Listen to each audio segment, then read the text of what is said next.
Hola y Dios bendiga. Hoy vamos a tratar un tema que es sobre la homosexualidad. Y la pregunta son dos preguntas. Uno, ¿es Jesús homofóbico? La respuesta corta, no, Jesús no es homofóbico. Y la segunda pregunta es, ¿la Biblia contiene textos explícitamente homofóbicos? La respuesta corta es sí, la Biblia contiene textos específicamente que se pueden considerar como homofóbicos, sin lugar a dudas. Entonces, ¿cómo puede darse esta dicotomía entre que Jesús, yo digo o decimos que no es homofóbico, pero al mismo tiempo que la Biblia sí lo sea? La respuesta es esta, para introducir. Señores, no todo lo que dice la Biblia es conforme a la doctrina de Jesús. Y diremos, pero si Jesús es Dios. Bueno, es que en la Biblia hay cosas que dice que fue Dios, pero no fue Dios. ¿Cómo nosotros sabemos que hay cosas que dicen que las dijo Dios y no fue Dios? Precisamente por Jesús, porque Jesús las contradice. Entonces, tenemos muchos textos en la Biblia que luego Jesús nos muestra que la voluntad de Dios no es lo que dice en esos textos, sobre todo el Antiguo Testamento, sino que la voluntad de Dios es otra, ¿cuál? La de Jesús.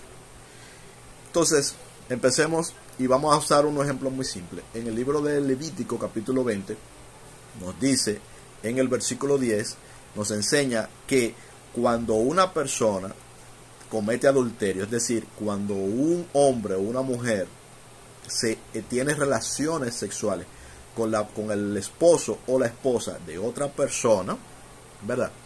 Nos dice que eso debe ser castigado con la muerte. Es decir, esas personas que cometen ese acto deben de ser llevados a la muerte. Y ahí mismo, luego tenemos el verso 11, 12 y 13. Y en el versículo 13 nos introduce lo siguiente y dice que cualquier hombre que se llegue a otro hombre, es decir, cualquier hombre que tenga relaciones sexuales con otro hombre, de la misma manera debe de ser llevado a la muerte. Es decir, que hay una condena. La condena es la muerte por por hacer la práctica homosexual. Esto no dice el texto. ¿Ven? Pero fíjense que es lo mismo que dice por el adulterio. Entonces, vamos a lo que dice Jesús. Y vamos a probarlo con el adulterio. A Jesús un día le llevan como maestro, siendo el maestro, ponen delante de él a una mujer que fue atrapada en el acto mismo de adulterio. Es decir, que fue atrapada teniendo relaciones sexuales con una persona que era marido de otra mujer. Y esta señora, que es llevada ahí delante, es llevada para ser condenada conforme a lo que dice la Escritura. Se la llevan a Jesús y como él es el maestro, y era dado de ese tiempo que la condena fuera anunciada y ejecutada por el maestro, por los maestros o por los sacerdotes. En este caso se le dice a Jesús y lo dicen: Jesús, mira, esta mujer fue atrapada en el mismo acto de adulterio, aquí te la traemos, aquí estamos todos los testigos, la tiraron ahí en medio, entonces nosotros queremos ahora que tú la condenes para nosotros matarla. Y ellos agarraron toda su piedra para lapidarla. Lapidarla es entrarle a pedradas y matarla con piedra. Entonces Jesús les dice, comienza a escribir en tierra primeramente. Comienza a escribir en tierra. Y dice, el que esté libre de pecado de todos ustedes que tire la primera piedra. ¿Por qué Jesús dice esto? Porque todos los pecados ante Dios son iguales. Entonces, cuando una persona miente, es lo mismo delante de Dios que cuando una persona comete adulterio. Cuando una persona roba, cuando una persona chismea, cuando una persona calumnia, cuando una persona hace cualquiera de estas cosas, es pecado igual que cualquier otro, es el mismo pecado. Delante de Dios es igual. Entonces, todos los que están allí condenando a la mujer y esperando la orden de Jesucristo para poder matarla, todos ellos han cometido pecados. Por lo tanto, todos ellos son igualmente culpables junto con la mujer. Por lo tanto, si alguno de ellos, es lo que le dice Jesús, no ha cometido ningún pecado, si ninguno de ustedes ha cometido ningún pecado, entonces ustedes, bueno, que tire cada uno la primera piedra. Evidentemente, cada uno se va yendo de ellos, primero desde el mayor, o sea, del que tenía más autoridad, hasta el que tenía menos autoridad, van soltando la piedra y se van. Y entonces queda Jesús ahí solo con la mujer y deja de escribir en tierra y levanta la cabeza y le dice, ¿dónde están los que te acusaban? ¿Ninguno te condenó? Y ella le dice, no, ninguno, Señor. Y él le dice, pues vete y no peques más. Vemos varios detalles. Primero, Jesús está diciendo no peques más. ¿Por qué? Porque la mujer efectivamente cometió un pecado. Pero le dice, no te condeno. Es decir, Jesús no está condenando a esta persona que claramente en la Biblia dice que debe de ser condenada y condenada a muerte.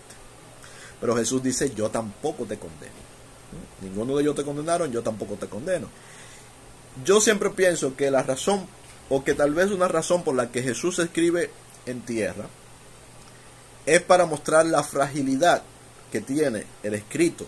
Cuando tú escribes, el escrito que nosotros tenemos sobre papel, sobre pieles en aquel tiempo, o sobre papiro, es algo muy frágil, es algo voluble, así como escribir en tierra. Que le estamos a veces dando la autoridad, sin darnos cuenta, le estamos dando la autoridad a un simple pedazo de papel. Creo que eso es lo que Jesús quiso ejemplificar ahí. Pero vamos al meollo del asunto del tema que estamos. ¿Qué es lo que sucede? Desde el punto de vista de Jesús, la práctica homosexual, el ser homosexual, es pecado. La práctica sí, pero la tentación no. La intención sí, pero la tentación no. ¿Qué quiero decir con esto?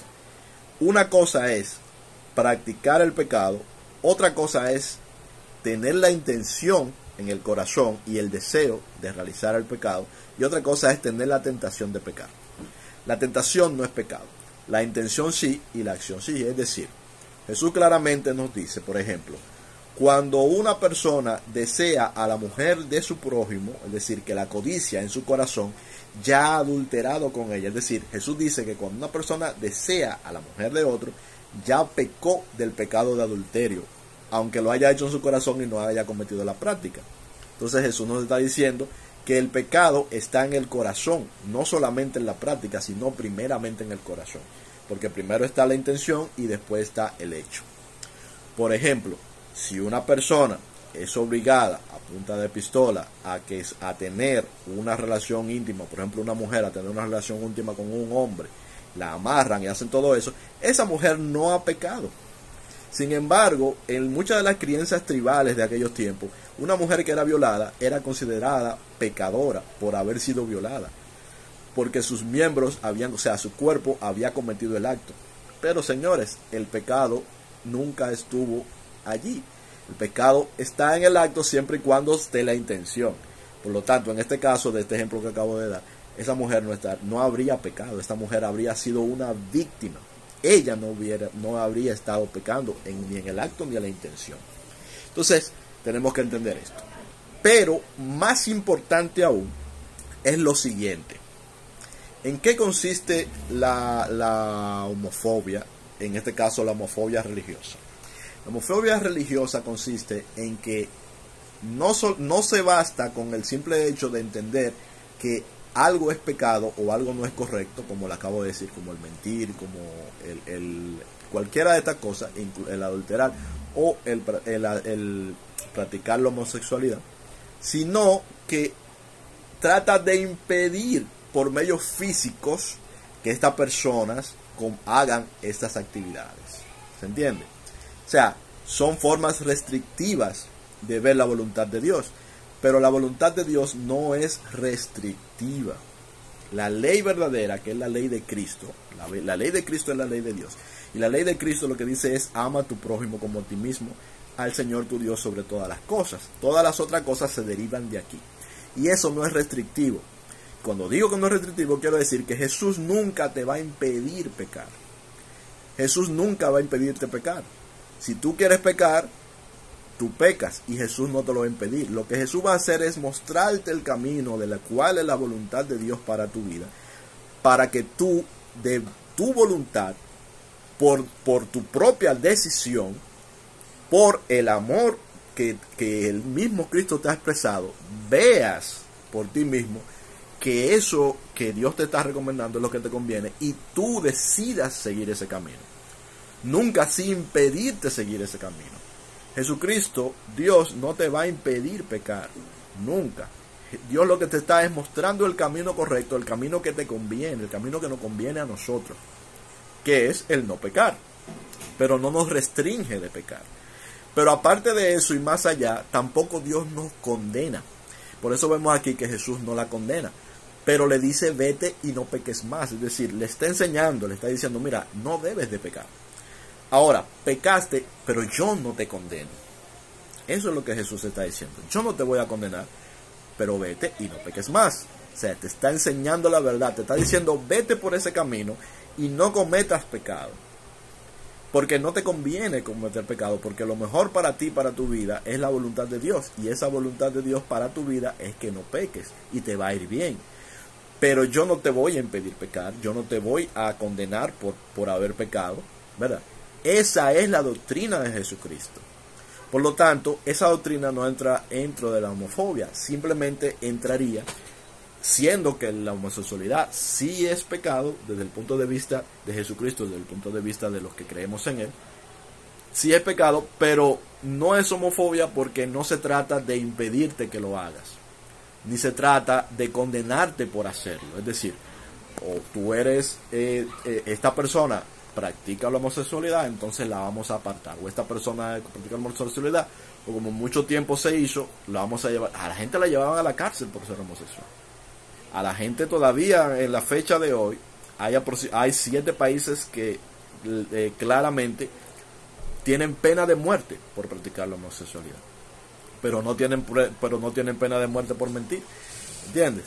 Y están basadas en estos textos. Son estos textos religiosos que son leyes de hombre, no son cosas que vengan de Dios. Vuelvo y repito, ¿cómo sé que no son cosas que vienen de Dios? Porque Jesús no está con estas cosas.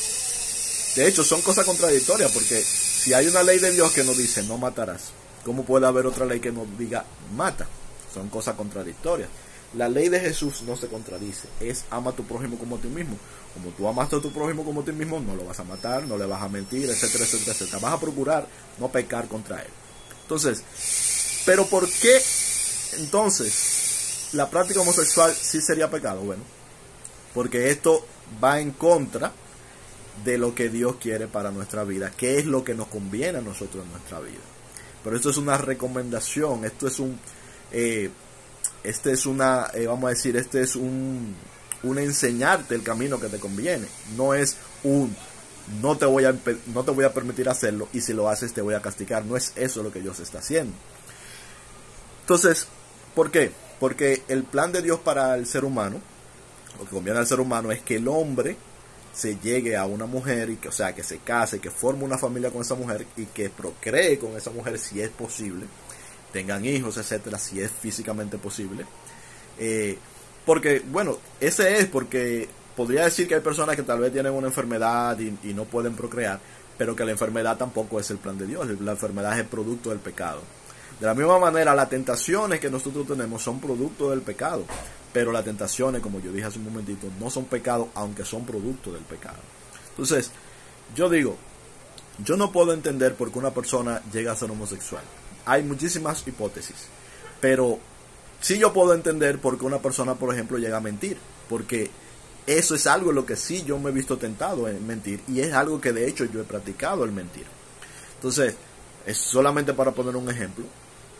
Como yo no tengo la tentación que tienen otros, en este caso la de la homosexualidad, no puedo asumir, ¿verdad?, que simplemente que ellos lo están haciendo adrede, que ellos tienen que es algo que están haciendo simplemente por pura maldad. No puedo asumir eso. ¿Por qué? Porque si fuese así, entonces tendría que asumir lo mismo sobre mí cuando me he visto tentado a cometer otros pecados, y cuando de hecho he cometido otros tipos de pecados a lo largo de mi vida. Bien, y no puedo decir, no tengo la cachaza de decir de ahora en adelante no voy a pecar. Sí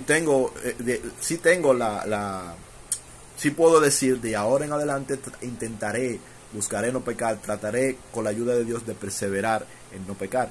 Pero vamos a ver, ¿cómo puedo yo saber que mañana, que pasado, que traspasado no voy a cometer un pecado? Si pecar es tan simple como tener la intención de hacer algo incluso, y de hacerlo porque de hecho lo hacemos.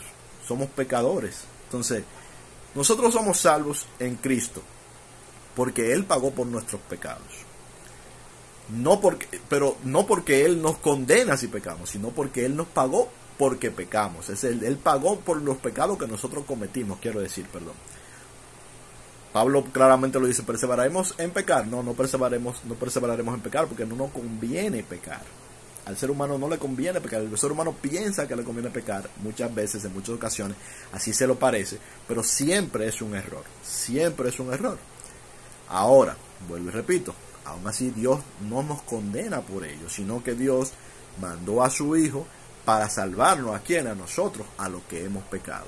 Y para enseñarnos y para darnos su espíritu para que podamos ir escapando del pecado. Entonces, si tú eres una persona que está viendo este video y tienes esa tendencia o lo practicas, en este caso lo que es la homosexualidad, pero has entendido que no es correcto, si tú, específicamente tú has entendido que no es correcto, no voy a hablar por todo el mundo, sino aquel que ha entendido, se ha dado cuenta de que lo correcto es que tenga otro tipo de vida, ¿verdad? Entonces, pide al Señor su espíritu para vencer la tentación. Eso es lo que yo te podría recomendar. ¿Por qué? Porque es lo que tenemos que hacer todos. Todos somos tentados en algo en la vida. Y esas tentaciones muchas veces nos llevan a cometer el pecado. ¿Qué tenemos que hacer? Pedirle al Señor nuestro Dios que nos dé su espíritu para que podamos superar esas pruebas, para que podamos superar esas situaciones, para que podamos, incluso si es su voluntad, dejar incluso de tener ciertas o tales tentaciones, si Él nos ayuda a poder superarlas. Entonces, lo que necesitamos es fe para ello. Bien, entonces si tú eres alguien que está en esa situación, es así, pero tienes que entender que si aún has cometido o has vivido bajo la sombra en tu vida de este pecado, de que Jesús te perdona, de que Jesús murió por ti en la cruz y resucitó para darte a ti resurrección en su venida, de que aunque tenemos errores en nuestra vida, aunque pecamos, la voluntad de Dios es que seamos salvos en el nombre de Jesucristo. Solamente necesitas, para empezar, lo que tú necesitas no es esforzarte primeramente por vencer el pecado, porque ya Cristo lo venció. Lo primero que tienes que saber es que Cristo justamente venció ese pecado y que Él debe de ser nuestro Dios. Lo primero que tienes que hacer es ir a Jesucristo. Las demás cosas, el irnos librando de estas tentaciones o irnos librándonos de estas prácticas, con su espíritu lo vamos a ir logrando. Bien, lo que sea cual sea tu tentación, porque aquí yo estoy hablando de la práctica homosexual, pero esto aplica a todos, me aplica a mí en otras áreas, te aplica a ti que estás viendo en otras áreas y todo eso. Me voy justo al consejo de esto porque de eso se trata el video, de que entiendas de que Jesús no te condena por tu pecado, sea cual sea tu pecado, de que Jesús no te va a obligar a que no hagas el pecado tampoco. Esa no es la forma como Jesús actúa. Jesús lo que está es delante de ti diciéndote: hijo mío, ese es el camino que te conviene. Esto es lo que yo he hecho por ti para librarte de esas cosas que te atan en tu vida, de esas cosas que no te ayudan en la vida, pero que te atan a cosas que no son la voluntad de Dios y que no te hacen bien a ti. Eso es lo que Jesús está haciendo. Entonces, Dios les bendiga mucho. Nos vemos, si Dios quiere, en algún otro video o en alguna publicación. Chao.